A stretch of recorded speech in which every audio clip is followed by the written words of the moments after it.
A GP raises the alarm about one of his patients, 82-year-old Bill Williamson. He failed to keep a couple of medical appointments, so social services reported him missing to the police. Where is Bill? Is he safe? Has he just fallen and hurt himself, or actually something more untoward has occurred? The police need to investigate where he is. So initially it's almost like a fear for welfare. Bill Williamson lived in Milford Village for a very long time. He was a retired postman, which would have allowed him to get to know people, their names, etc. We all know our postman. He'd been married to Mary, who sadly passed away in 2004. Police speak to Bill's friends and neighbours. Bill was reported as being a quiet gentleman, probably quite lonely because he'd recently lost his wife, but friendly and quite a nice chap. He used to go to church with his wife. She was a very quiet Irish lady who died a few years ago. They didn't have any children, but would occasionally visit family in Ireland. He was a cheerful man who loved his gardening. He kept himself to himself a lot of the time, but he was really friendly. He came round for Christmas dinner. He would take my bins out for me. He was a lovely man, but he was lonely and vulnerable. He hadn't been seen for about a month by residents in the area. Many of them would have seen him coming and going around the village. As time went on, they became more and more worried about him. This was out of character for Bill. He wouldn't go missing for days on end. The community in Milford were really concerned for Bill's welfare, so they started a Facebook campaign, which was a real drive to try and help the police and help identify where Bill was. Bill might be somewhere of his own volition and he's alive and well. He might be ill. He might not be able to contact people. Time is critical.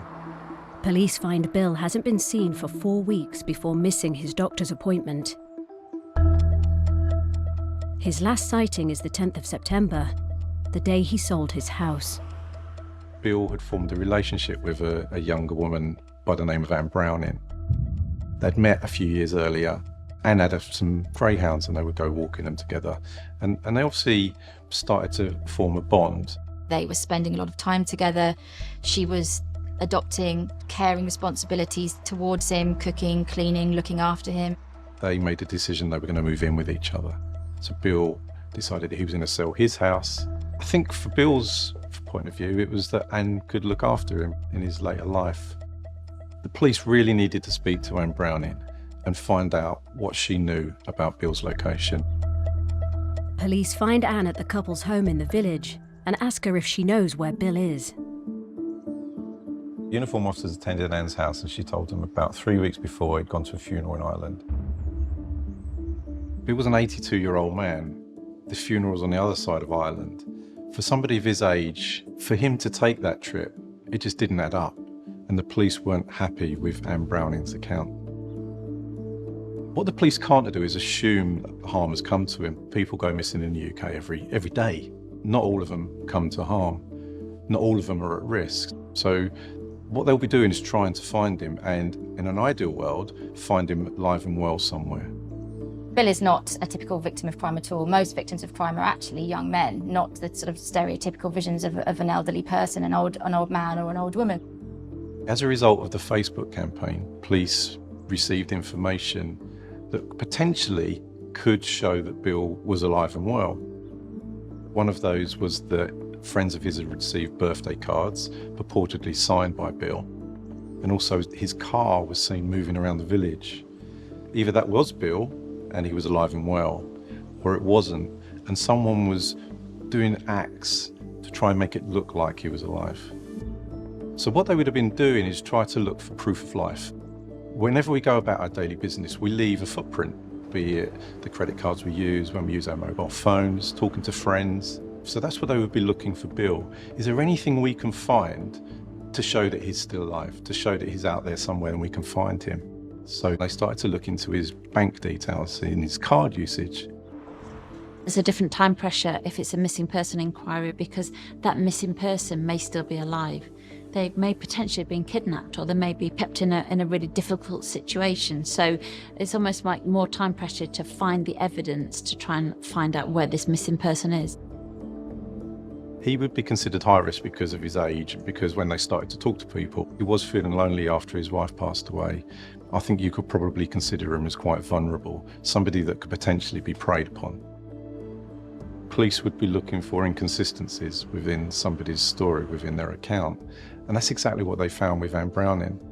Police made inquiries with the relatives in Ireland, and they hadn't seen Bill, they hadn't heard from him for at least a few weeks. Officers find further holes in Anne's account. She had told police that Bill's car had been scrapped. His car is found in the village and taken to a forensic garage for analysis.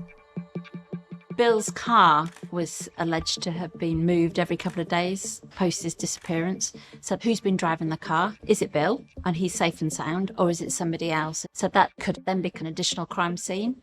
So CSIs would search the vehicle, they would also fingerprint it and look for any evidence of the vehicle being used or anything that might look a little bit untowards in that vehicle. And particularly trying to find out who's been driving it. So fingerprinting, the doors, the windows, rear view mirror, that kind of thing. So all these factors taken together, that would have really raised the concerns of the police, which would then have led them on to forming a number of hypotheses around him. There would have been a spotlight now on Anne Browning. If, as it seemed more likely that some harm had come to Bill, she was really the person in frame for that. Officers following Bill's financial trail confirm the team's fears that Bill has come to harm. What they discovered that Bill's bank card was being used, but not where Anne Browning said he was. It wasn't in Ireland, it was in and around Milford Village.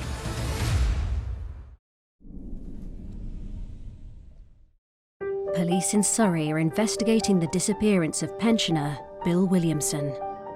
Since going missing, his bank cards have been used in a local supermarket. 95% of shops have CCTV. So what CCTV is there, either on the checkout or on the entrance and exits to that shop to try and locate who's been using Bill's bank account. In an ideal world, Bill's still alive and well and using his cards. But it wasn't Bill. It was Anne Browning. What police saw is that she was behaving quite normally. She was just getting on with her life. She didn't seem concerned for Bill and his whereabouts. Nobody had seen or heard of Bill. By now they would be really concerned that the worst had happened to him. It's possible, when Anne using his card, that she was trying to throw the police off the trail. It's possible that her relationship with Bill was based on her plans to extort him or to deceive him. This kind of fraudulent and deceptive behaviour is something that we do see associated with female offending. She's lied to police about where Bill is. She's using his credit card. Police really only had one choice. They had to arrest Anne Browning on suspicion of the murder of Bill Williamson. Anne Browning is taken into custody. That's a really brave decision to arrest somebody on suspicion of murder when you haven't got a body and it's not clear as to whether he's alive or dead. But the SIO making that decision has opened up further scenes that can be searched. The police have the power to be able to search their home address and search their vehicles or any other place of work or any other property linked to them. Bill's car provides no further leads. CSIs enter Anne and Bill's home. When the police search a property, you would normally have a forensic search and then a search by licensed search officers. In a domestic situation, forensic evidence can be quite limited. If the couple live together, then any fingerprint evidence or DNA evidence is quite legitimately within those premises. So the forensic examination would be more around, is there any evidence to suggest that there's been some kind of assault in the scene or anything that might link to where he's gone missing to? What they found was just a normal home. There was no sign of disturbance. Anne Browning was a cleaner and everything was clean. They went in the back garden and there was nothing untoward there. One strange thing, though, is that Bill was supposed to have moved in with Anne and none of his property was there. There were none of his possessions there. Nothing linking back to Bill, bar one item, which was a stamp collection. It's very unusual if someone's going to move in to live with somebody that there's no clothes, no underwear, no shoes, no nothing at the address. That would have been a concern for the police. Well, if Bill was living here, why are there no signs of that? It's really important to do an in-depth search. Sometimes there might be things within the property that you wouldn't see on first glance. There might have been a clean-up operation. There may be, spots of blood on a cushion or on bed sheets or on a doorway that on first glance you don't see. At the station, Browning is questioned. When Anne Browning was first interviewed by police, she made no comment or questions. That isn't actually unusual. Most people that are arrested and interviewed for murder do the same. So quite often people would think of that as frustrating, but it's really something that police come to expect. So it wouldn't have been a surprise to them. At Browning's spotless home, CSIs find a speck of potential evidence. CSIs did find a really small amount of blood that was located behind a radiator. Most police forces use a test called the Cautionary test, or a KM test. This is a colour-changing test, and effectively it uses two different chemicals, and there's a colour change to confirm that it's blood. Finding the blood spatter isn't necessarily a breakthrough moment, but it might help with the investigation. It may not be linked to Bill, it may be linked to someone completely different. So it's really important to do a DNA examination of that blood to ascertain who does that blood belong to. The swabs are sent to the lab. When the blood is sent away, it's linked to Bill. You would hypothesise around, what might have happened within this scene. How has the blood got behind the radiator, and has something quite serious happened in that location and there's been a clean-up? And those small blood spatters might have just been missed by somebody. So the police will pull up carpets, they'll pull up floorboards and lino, and just see if there's any blood that's seeped through under the carpet or under the lino onto the floorboards beneath. There's a chemical that can be used as well called luminol, and that actually works really well on very weak blood stains, and it will fluoresce bright blue under ultraviolet light. They're able to see that there has been a clean-up and there is more blood. This then indicates that actually this may be the sign of an attack site, and something quite serious may well have happened to Bill. But there's no blood trail leading through the house. That tends to suggest to me then that the body might have been wrapped in something and then removed the body from the house without allowing that body to bleed any further. A violent incident had taken place there. If there were any doubts as to whether harm had come to Bill, I think now those have gone. The team prepare to confront Browning with the forensic evidence. You need to keep an open mind and hypothesise about the fact that maybe she wasn't there at the time of the attack. We need to make sure that we can link her back to the actual attack. It's quite difficult to question somebody about a murder when you haven't found the deceased person. You don't even know if they have been murdered. You've got no examination of the body to determine exactly what's happened. The mindset of the officers that morning would have been an expectation of a no-comment interview. Anne Browning had a consultation with her solicitor that morning. Afterwards, the solicitor told police that Anne was ready to speak to them. They went into the interview and things had changed. She was no longer making no comment. So what I'd say to you to open up the interview is, can you tell me everything that you know about William Williamson's disappearance? Yes, I confess to his murder. For those officers, their adrenaline would have suddenly been running. They wouldn't have been expecting this, and they would have been keen to get as much information from Anne at that time. Okay, you're confessing to his murder, but tell us where Bill is.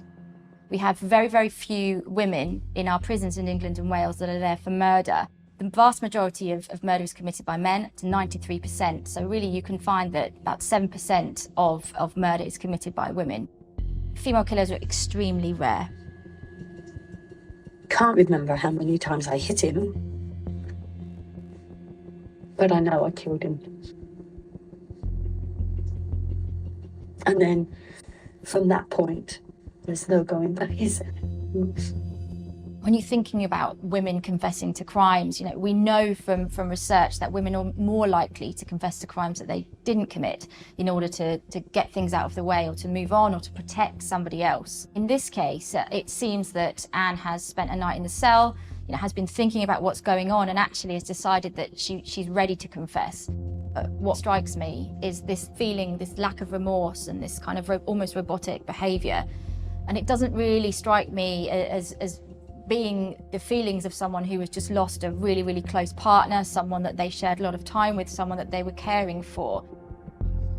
I took all his clothes off because of the blood everywhere.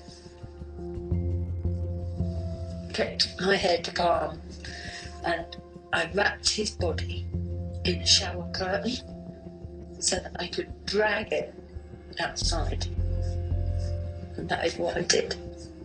She said that she'd buried him in the garden. Obviously, the crime scene then moved from being inside the house to the garden and an excavation of certain areas of the garden to try and find where the body was buried. As a crime scene manager, you would probably look at using a different team of CSIs in the garden. You've got one team of CSIs working in the house, so there's no cross-transfer of evidence between the two crime scenes. I dumped his body. I made the hole bigger. Dug it a bit, made it bigger, and I dumped his body. When the police officers do a house search, they will always search the house, any vehicles, and also the garden. Then the search would be anything that might lead to the disappearance of Bill. Obviously, if there was an area in the garden that was very obvious, it'd been freshly dug, then that would be highlighted to the crime scene manager. But in this case, there was no obvious area where it appeared that her body had been buried. The best plan really is to get all your specialists there at the scene to have almost like a strategy meeting to decide how you're going to approach the scene. Just because someone has said that there is a body buried in a specific location, it might still be a negative job. It's essential to have the right specialists on site, such as a forensic archaeologist.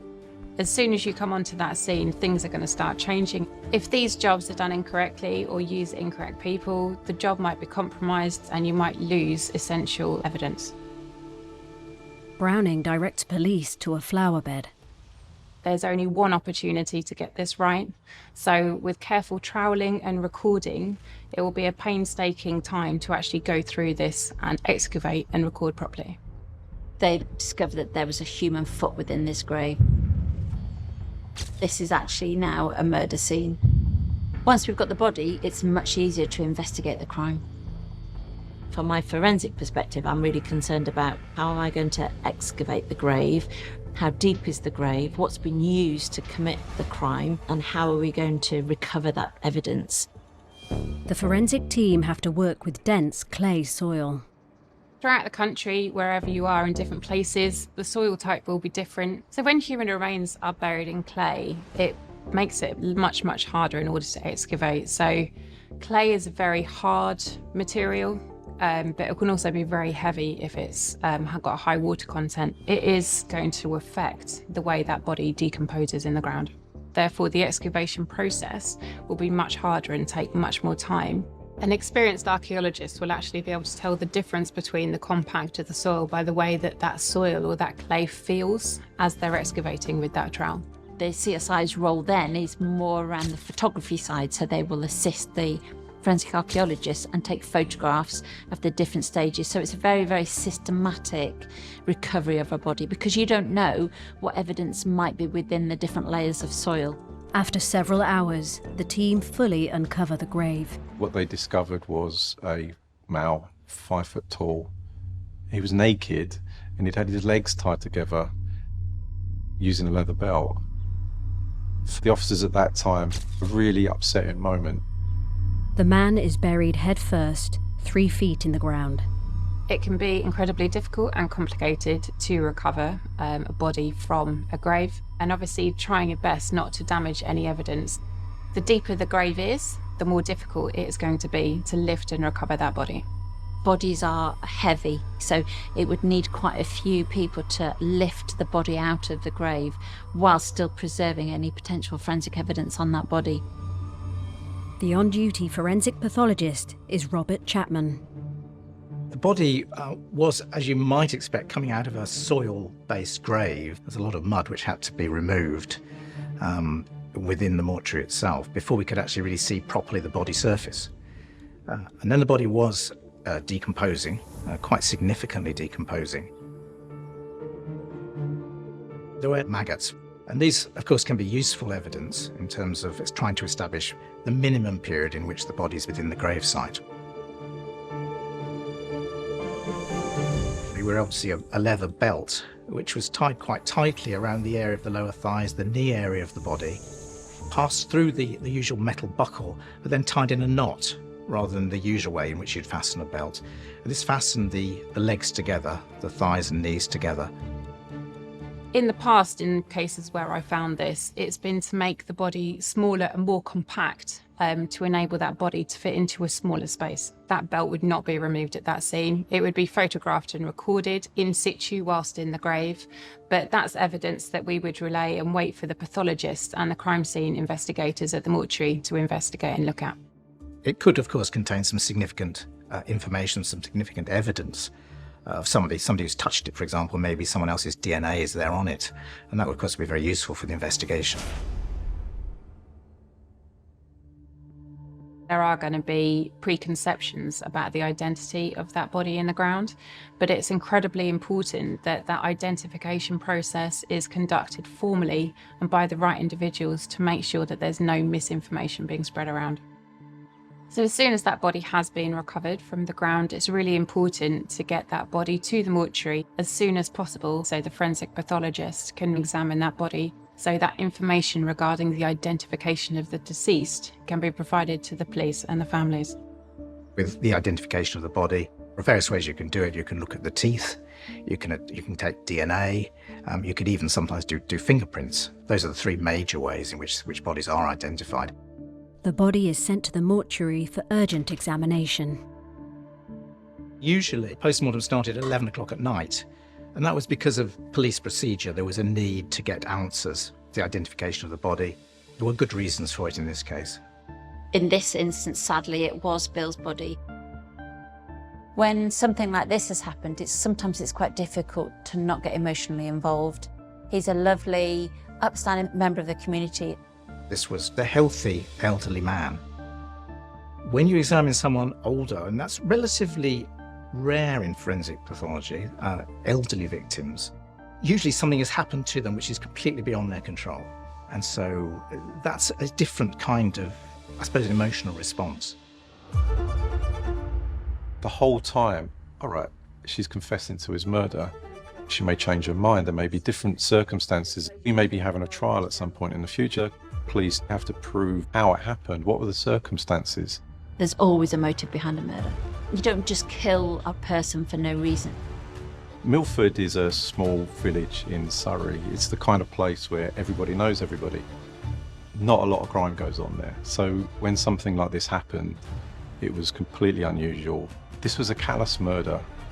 And the way he was dealt with afterwards just showed a complete lack of respect.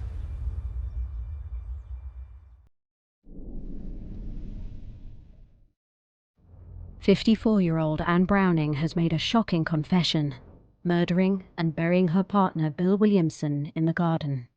Can you tell me everything that you know about William Williamson's disappearance?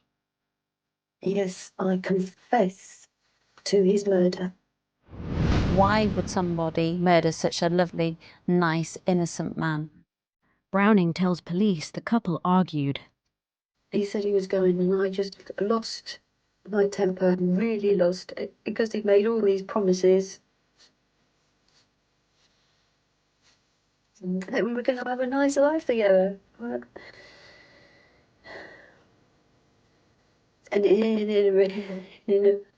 regretfully, in a really split rage of temper, I reached out and hit him over the head. She said it was a complete unplanned attack and it was a crime of passion. So from a policing perspective, we need to look at this hypothesis and see if this scene actually tells us whether this is true or not. What the police disputed is the reasons behind it. Browning told police that she tied Bill's legs together and had to stand on him to get him into the grave.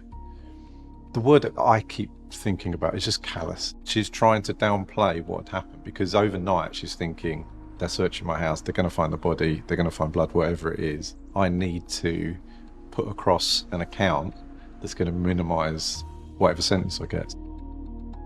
My kind of overarching take-home view is that Anne seems to show very little remorse. I think this is quite unusual considering that she did have some type of domestic partnership with Bill. There was a relationship there. She was his carer. And again, when you think about sort of the context in which many murders are taking place, normally they are sort of crimes of passion, or they are conducted within the heat of the moment. It definitely feels like it was premeditated, where she's murdered someone in a domestic context who trusts her very much. I cannot stress enough how rare this particular crime is. It jars against womanhood. Crime scene investigators and crime scene managers are impartial. We search the crime scenes for forensic evidence to prove or disprove something. We're there to find the facts. At the scene, CSIs look for evidence to corroborate Browning's account. I was standing in the hallway by the cupboard door that leads to the coats and near the bathroom, and that's where I keep it's a bit of a baseball bat, I think. I just grabbed it and hit him with that. During the house search, there was a rounder's bat that was found in the cupboard. On this rounder's bat, there was some blood. Has this been used as a weapon? I have in the past attended numerous crime scenes where bats have been involved. I've seen the effects of this. A victim can have horrendous head injuries from being hit with a bat. If there is any DNA on that bat, it may well link to an offender rather than the victim. Not only may there be blood on it, there might be fibres. Depending on how hard he's been hit, there might be hair. There may well have been some blood spatter, which would indicate the direction of the force, and there may also be maybe bone fragments on there, which again would help to indicate the level of force that's been used in the attack. The bat is fast-tracked to the lab. You're also looking at the body. There's a huge amount of forensic potential that is on that body. If he's put up a fight, there may be hairs and trace evidence under his fingernails. Sometimes when the body's really decomposed, it's a lot more difficult to get some of the trace evidence, but we would always search for every type of evidence on a body. Be looking for any defence injuries on the victim. Is there a lot of injuries on that body which would corroborate her story or actually blow her story out of the water? And we're able to prove that, there was more intent to this offence. Investigators need to know how Bill died and when he was buried. The condition of the body was consistent with death having occurred some weeks prior to the discovery of the body and him being brought to the mortuary. It was a difficult examination because of the level of decomposition present, so differentiating between injuries which have occurred before death and after death can be very difficult. Examining the body, I could see areas of damage to the soft tissue of the scalp. There was no damage to the skull. I found multiple blows to the head, front, side and back, and probably 7 or 8 blows, consistent with a violent attack. These are all blunt injuries, no evidence they were cuts. They were actual splitting injuries or lacerations caused by impact from a blunt object. Pathologists can give the police some idea as to what might have caused these sorts of injuries.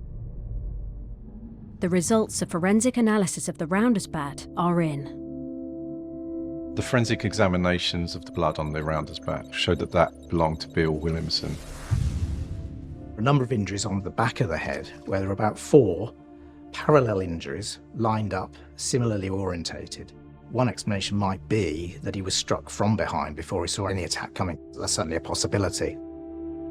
The fact that there were a number there and they're all lined up in the same sort of plane suggests to me that it had been caused in a fairly rapid sequence, one after the other, before there was any real movement between the weapon and the victim. So potentially at that point, he was already on the floor, trapped in some way, or unconscious. He was completely unaware, and the first he would have known about it was the first blow.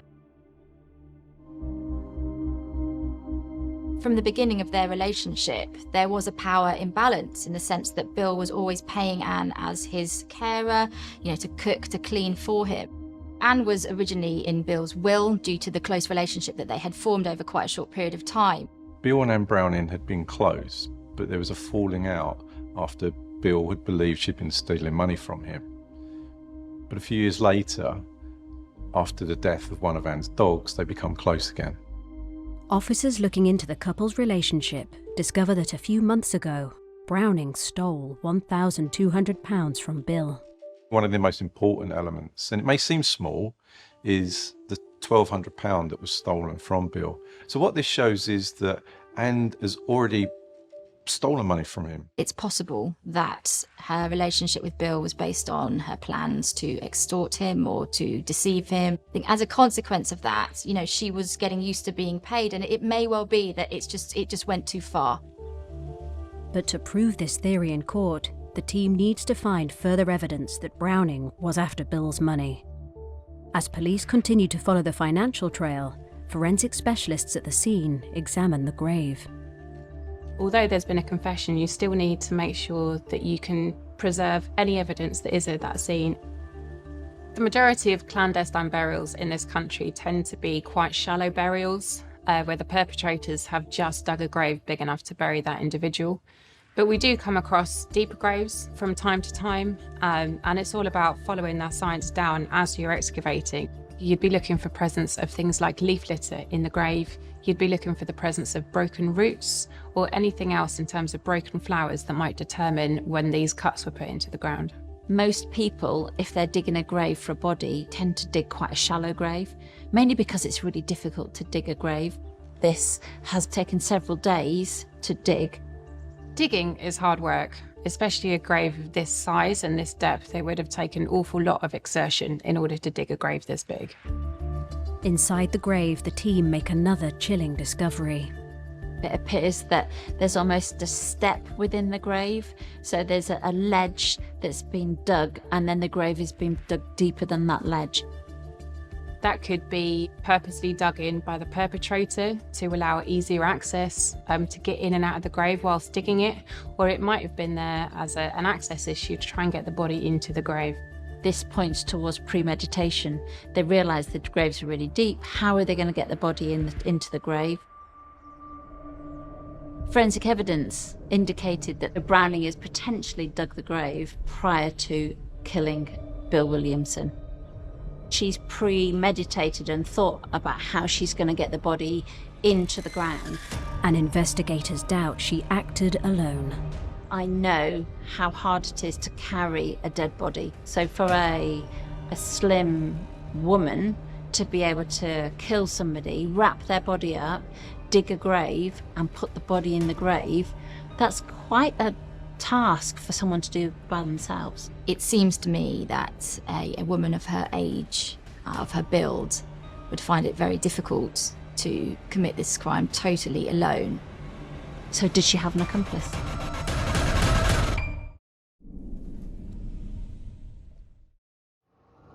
Anne Browning has made a shocking confession, killing and burying her partner, pensioner Bill Williamson, in a crime of passion. He said he was going, and I just lost my temper, really lost it, because he made all these promises that we were going to have a nice life together. And regretfully, in a really split rage of temper, I reached out and hit him over the head. I can't remember how many times I hit him, but I know I killed him. And then, from that point, there's no going back, is there? Despite Browning's claim that she killed him in a moment of madness, the evidence points to premeditated murder. The way that she's so calm in her demeanour, quite resigned to what's happening and saying something along the lines of, there's no going back now, it feels very different to a much more emotive crime. And the team have doubts she acted alone. The fact that she's killed Bill using a rounder's bat and then wrapped his body up in the shower curtain, Wrapping the body would aid the movement of it, so she potentially could have dragged the body outside. But that's a huge task for a single person to be able to do, and a female who potentially isn't that strong. As CSIs look for evidence that Browning had help, officers investigating the couple's finances are convinced of her motive. On the 10th of September 2010, Bill's house was sold, and a few days later £246,000 was deposited into a joint post office account held with Bill and Browning. Then a few days after that, £140,000 was taken from that account and put into a sole account of Anne Browning. She's already gone out of her way to take money from him, so why not again? One strange thing that police found was a diary belonging to Anne Browning. On the 10th of September 2010, the day that Bill Williamson's house was sold, there was an entry. It simply read, R.I.P. That's quite chilling. Browning has planned this, she's thought about the financial gain, she's potentially been in contact with others, she's thought about how she's going to commit the act, and then what she's going to do afterwards. I took all his clothes off because of the blood everywhere. And I dumped his body. I made the hole bigger. Dug it a bit, made it bigger, and I dumped his body. The fact that she then continued post-murder to live her life, to use Bill's credit card, to spend the money out of his account, this clearly isn't an accident. She meant to do this. The sentence hearing begins. When police went to court, there would have been what was known as a Newton hearing. And what this is it's a bit like a trial, but not the same, because it's not in front of a jury. The person making the decision is the judge, and what they're making the decision on isn't whether or not the murder took place, it's the circumstances around it. The judge said, "Taking all her lies and the cumulative effect of them makes me sure that she did plan his murder. The Crown has made me sure that she planned to kill him, whether to benefit herself alone or give financial support to others. This was therefore a wicked murder of a vulnerable old man done for financial gain. Given the horror of what had happened, it reveals calculated thinking on her part." Ultimately, the judge sided with the police and agreed that this was not a spontaneous murder and planned this, and she did it purely for money. Browning is sentenced to life, with a minimum term of 25 years for the murder of Bill Williamson. It's extremely rare for women to be given a very long sentence. Only 10% of the female prison population are there for life or for indeterminate sentences. Most women in prison are going to find themselves there for a very short period of time, the average being about 14 months. During the course of my research with women offenders, many women who are caught up in the criminal justice net are there for petty crimes. And so for a woman to be committing a very serious violent offence of this nature is extremely rare. Of course, we don't know what happened. She's never actually confessed to the involvement of anybody else in this crime. But it feels like it's something that she would have had an accomplice. Investigators find no evidence anyone else was involved. The actions of Anne Browning were callous, were pre-planned, and I believe if you've formed a bond with somebody and you've got that close, and someone as sweet as Bill Williamson, if you can kill them in this way, as far as I'm concerned, you're capable of anything. One of the reasons why female crime is seen as so unusual and has such a massive appeal to the public is because when a woman commits a crime, and in particular a really serious or violent crime, it jars with our understandings of motherhood, of femininity, of women's place in the domestic sphere. It's something that, members of the public, that the judiciary, that society as a whole, it's something that we really find very difficult to understand. Justice has been done in this case. Anne Browning has been given a substantial prison sentence for what she did. But of course, it will never bring Bill back. And for Bill's friends and family, this will be a life sentence for them too. It's such a terrible thing to think that such a nice man died in such an awful way. It was a very sad ending, as he loved life, loved his garden, and loved his flowers. When I look at this case and I see someone as sweet as Bill Williamson clearly was, having put his trust into the wrong person who took everything from him, including his life. For me, the whole case is just heartbreaking.